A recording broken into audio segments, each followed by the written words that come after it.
Duas coisas.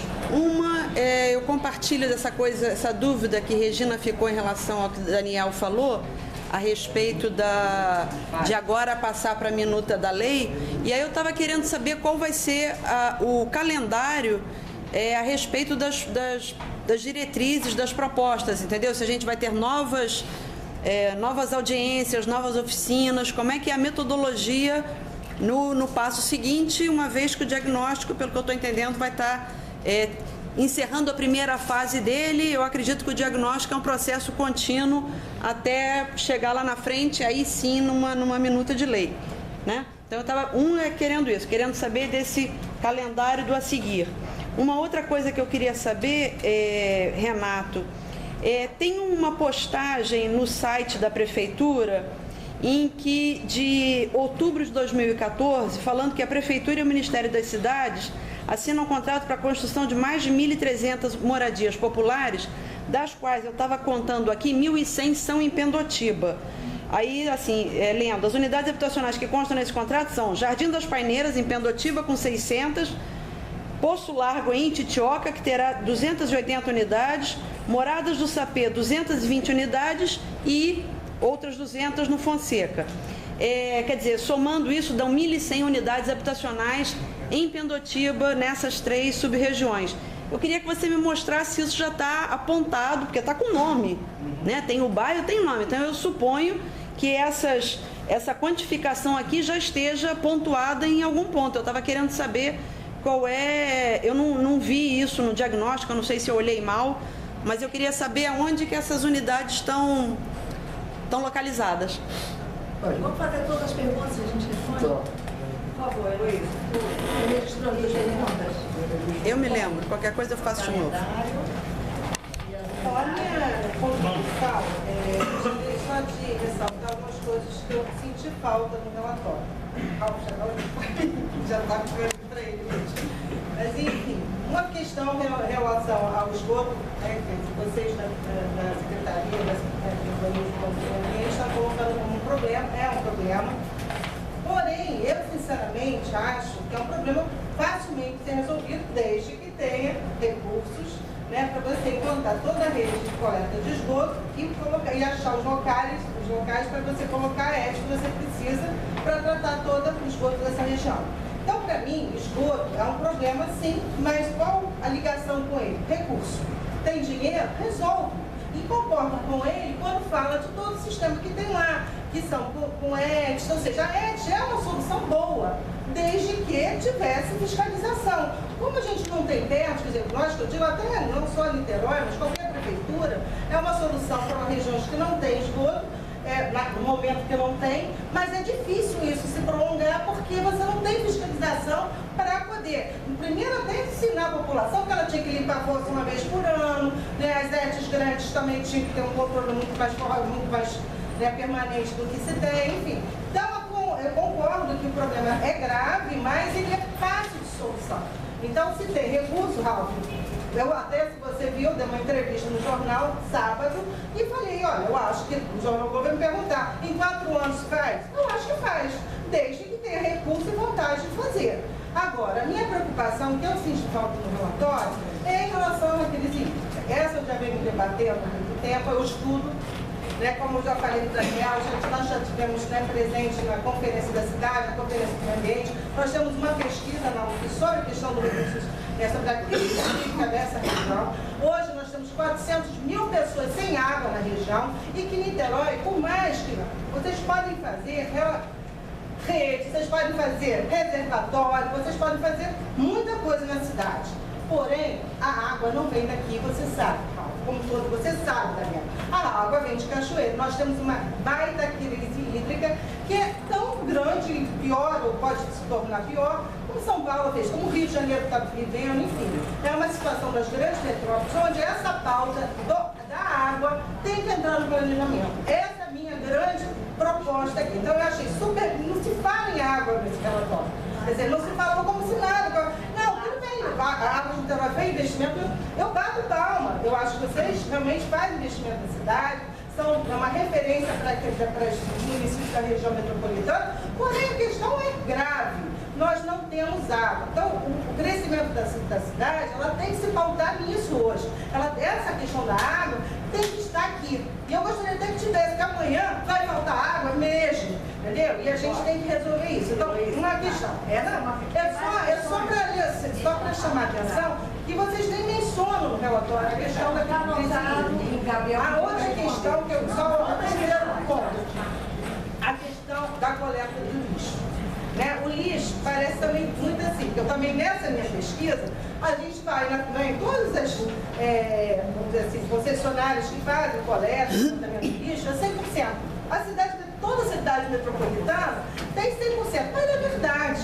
Nós trabalhamos na região pernambucana, como toda Niterói, em todas as favelas do Rio de Janeiro, não tem coleta nas comunidades. Então a gente pensa assim, não, nós temos 100%, se você falar com a CLIM, mas na verdade, quem pode estar aqui, que é das comunidades pernambucanas, sabe que vivem de caçamba.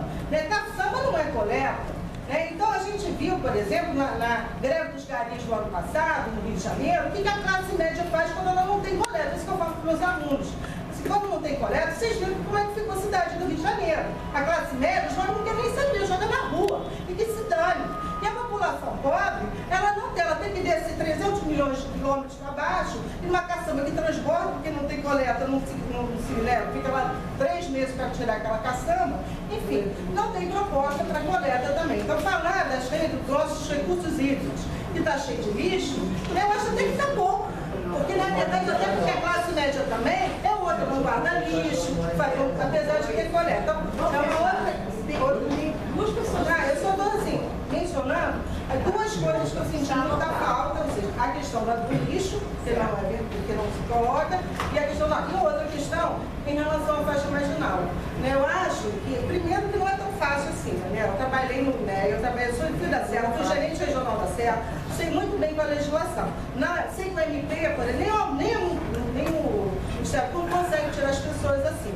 O que nós temos que fazer, primeiro ver a calha, porque a calha, sim, a vazão, né, pelo menos, ela tem que preservar para não dar enchente, isso a gente pode convencer a população.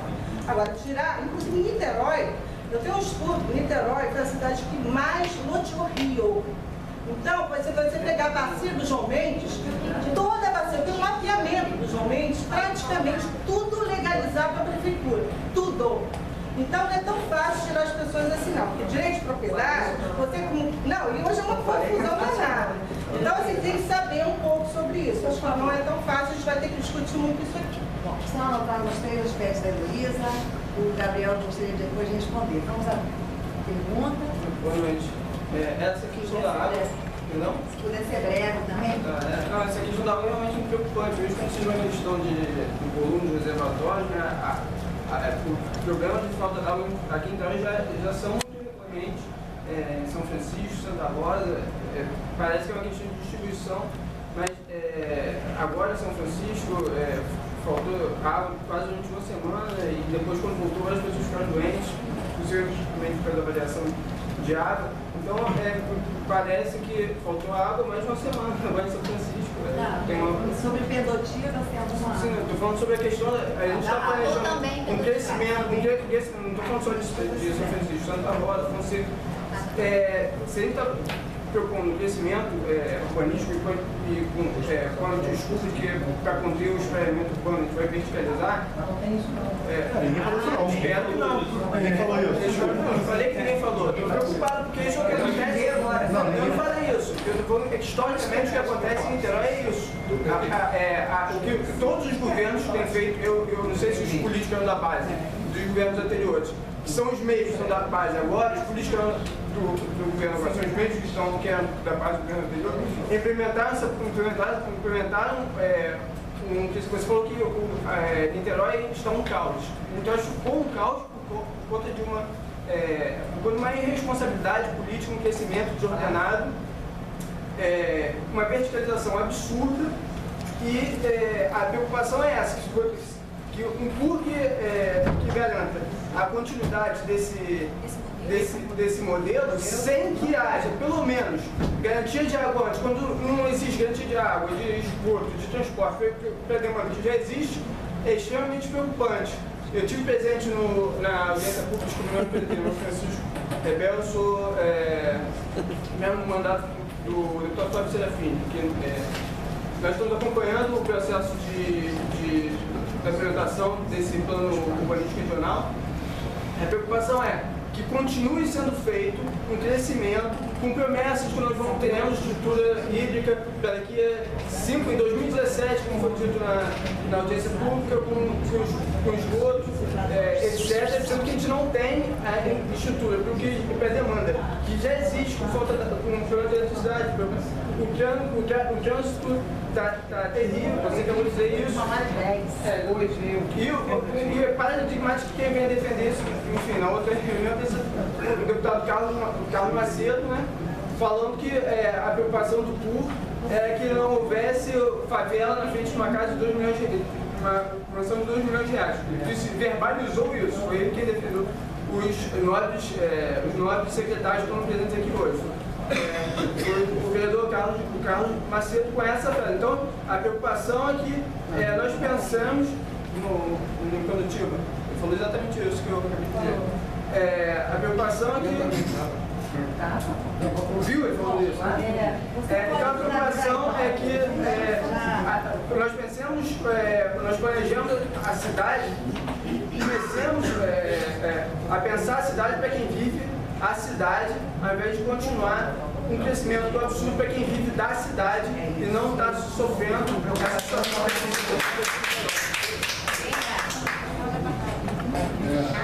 Bom, para quem não me conhece, meu nome é Ricardo, eu represento a Associação de Moradores do Jardim América, eu sou vice-presidente, eu sou biólogo e gestão ambiental.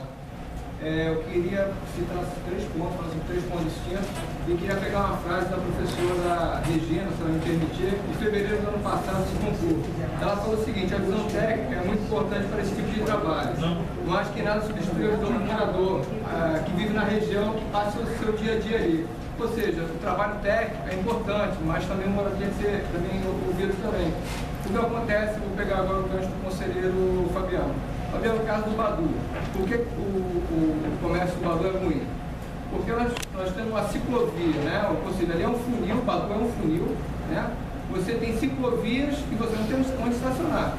As ruas transversais, você não tem como fazer retorno, muitas delas estão fechadas. Ou seja, você quer ir no Badu fazer uma compra, você não tem onde parar seu veículo, porque transporte você não tem. E bicicleta você não consegue rodar a região. Você pega a Pestalozzi, é um funil, é um gargalo, ou seja, a estrada foi muito mal planejada, né? E o que a prefeitura faz hoje em dia é o seguinte: os retornos que nós temos é o caso do retorno do carro. Havia problema, fechado o retorno do carro. Então a prefeitura faz: se tem problema, fecha o retorno. O caso do retorno do Badu, onde botaram aquele tubo de ferro, houve problema ali, fecharam o tubo de ferro.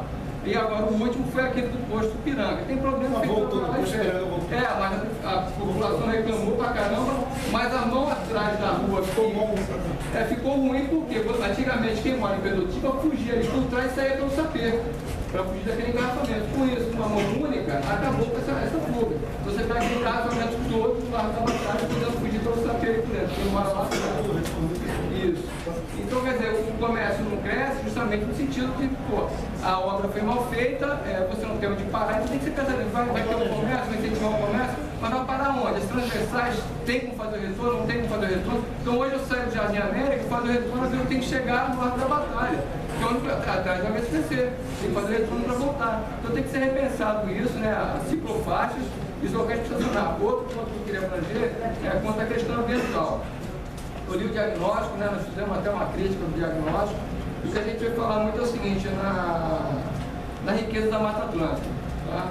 Só que a gente nota o seguinte: é mencionado no trabalho só 3 espécies vegetais, ou seja, 3 espécies da flora. Me perdoe, Daniel, estou falando isso. Mas a verdade é essa. Só que tem estudo feito do Jardim Botânico do Rio de Janeiro, dizendo que naquela região existe mais de 350 espécies só de flora. Sem contar a fauna, que ela leva o seguinte: não foi conseguido catalogar, e existe mais de 100 espécies da fauna. Então, ou seja, a gente não pode fazer um trabalho desse ponto, a gente está falando o tempo todo a questão ambiental, e a gente não fazer o levantamento das espécies daquela região. A gente não sabe o que tem lá, e não pode fazer um trabalho dessa forma. No caso dos corredores mesmo, Daniel, você colocou os mosaicos, certo? Eu acho legal ter os mosaicos, mas os corredores não estão demarcados ali. Tem corredor? Não tem. Isso é muito importante a gente ter isso demarcado para a gente poder ver se está funcionando. E eu queria falar da questão hídrica. No caso da questão hídrica, o Parque do Jardim América, nós temos 2 córregos que nos levantamentos hídricos não constam 2 córregos. O grande problema do bairro hoje de alagamento, de chegar a água a 1 metro de altura, 1 metro de altura e alaga a casa. Justamente porque os 2 córregos foram licenciadas obras em cima desses 2 córregos. Né? Se você vai lá hoje, da Rua Mestra a Fogo Algante, você tem um monte de casa em cima que foi manilhado, então, ou seja, é um programa antigo, que eu moro lá mais de quase 20 anos com o Jardim América, e sempre alagou, e vai continuar alagando se nada for feito. Você vê o caso dos recursos, a gente fala das nascentes. Se você colocar no condomínio que a gente mora na Avenida Independência, nós temos nascente lá, que não está catalogado essa nascente. Ali na Pestalozzi temos nascente, não está catalogado. Ou seja, o subsolo tem no trabalho? Não tem. A gente não fala sobre subsolo vegetativo. O que tem ali de água? Não tem estudo. Nós temos uma questão de água crítica que São Paulo está vivendo e vai chegar aqui. Isso é fato. Qualquer biólogo ou quem é da área ambiental sabe disso. Isso é fato. Vai chegar aqui. O Rio de Janeiro está vendo isso. Ricardo, obrigada.